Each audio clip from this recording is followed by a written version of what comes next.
Hello students, welcome to my YouTube channel. দেখো, আজকে আমরা করব একটি চড়ুই পাখি। লিখেছেন তারাপদ রায়।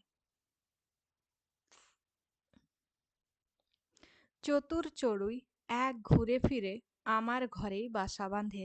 অন্ধকার ঠোঁটে নিয়ে সন্ধে ফেরে যেই সেও ফেরে।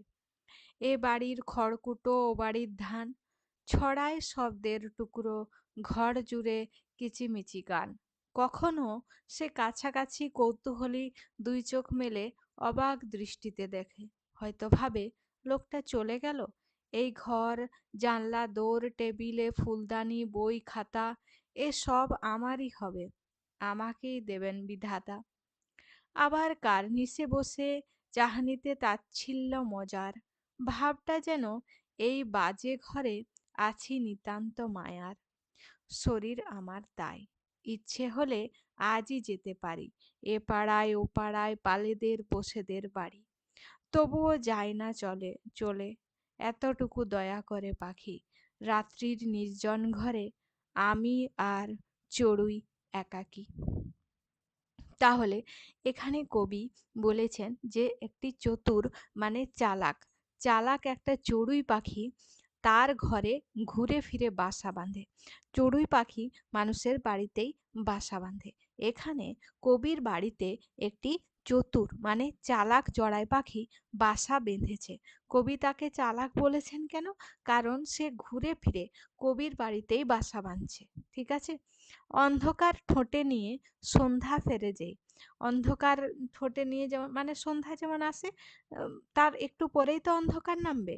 সেই জন্য যেমন সন্ধ্যা আসে সেও ফিরে আসে, সন্ধ্যা হলেই সেও ফিরে আসে। এ বাড়ির খড়কুটো ও বাড়ির ধান, মানে কোনো বাড়ি থেকে খড়কুটো নিয়ে আসবে, কোনো বাড়ি থেকে ধান নিয়ে আসবে।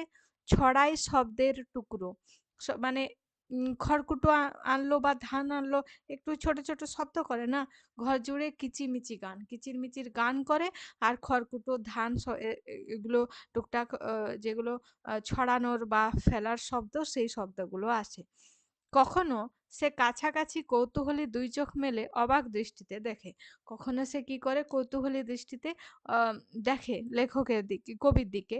হয়তো ভাবে লোকটা চলে গেলে এই ঘর, জানলা, দোর, টেবিল, ফুলদানি, বই খাতা সব আমার হবে।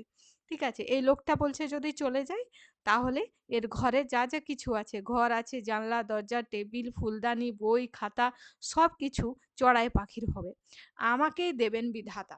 বিধাতা মানে ঈশ্বর, ভগবান, ঈশ্বর তাকেই দেবেন এই সমস্ত কিছু। তার ঘরে যা কিছু আছে, ঘর সহ ঘরের মধ্যে যা কিছু আছে সমস্ত কিছুই তার হবে যদি লোকটি আর না ফিরে আসে। ঠিক আছে। আবার কার্নিশে বসে চাহনিতে তাচ্ছিল্য মজার, ভাবটা যেন এই বাজে ঘরে আছি নিতান্তই মায়ার, শরীর আমার তাই।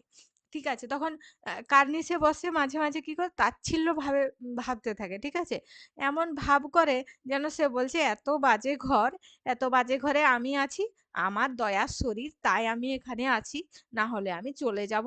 ঠিক আছে, এইরকম ভাব করে সে কার্নিশে বসে থাকে। ঠিক আছে, ইচ্ছে হলে আজই যেতে পারি এ পাড়ায় ও পাড়ায় পালেদের বসেদের বাড়ি। তাহলে চড়াই পাখি কি করছে, চিন্তা করছে যে ইচ্ছে হলে তো আমি আজই যেতে পারি, এ পাড়ায় যেতে পারি পালেদের বাড়ি, ও পাড়ায় যেতে পারি বসেদের বাড়ি, আমার তো অনেক জায়গা আছে, কিন্তু তবুও আমার দয়ার শরীর তাই আমি এই লোকটির বাড়িতে থেকে গেছি। ঠিক আছে, তবুও যায় না চলে, এতটুকু দয়া করে পাখি। রাত্রির নির্জন ঘরে আমি আর চড়ুই একাকী। বলছে পাখির তো যাওয়ার অনেক জায়গা আছে, কিন্তু তবুও সেই পাখি যায় না, সেই পাখি থেকে যায় রাত্রির নির্জন ঘরে। শুধু কবি আর চড়াই পাখি থাকে একলা। তাহলে চড়াই পাখিটা কবিকে সঙ্গ দেয় রাত্রি বেলা নির্জনে। ঠিক আছে, তাহলে এই হলো কবিতার সারমর্ম। এরপরে হাতে কলমে আছে, হাতে কলমে আমরা পরের দিন করব। আজকের ভিডিওতে এই পর্যন্তই। ভিডিওটি শেষ পর্যন্ত দেখার জন্য অসংখ্য ধন্যবাদ।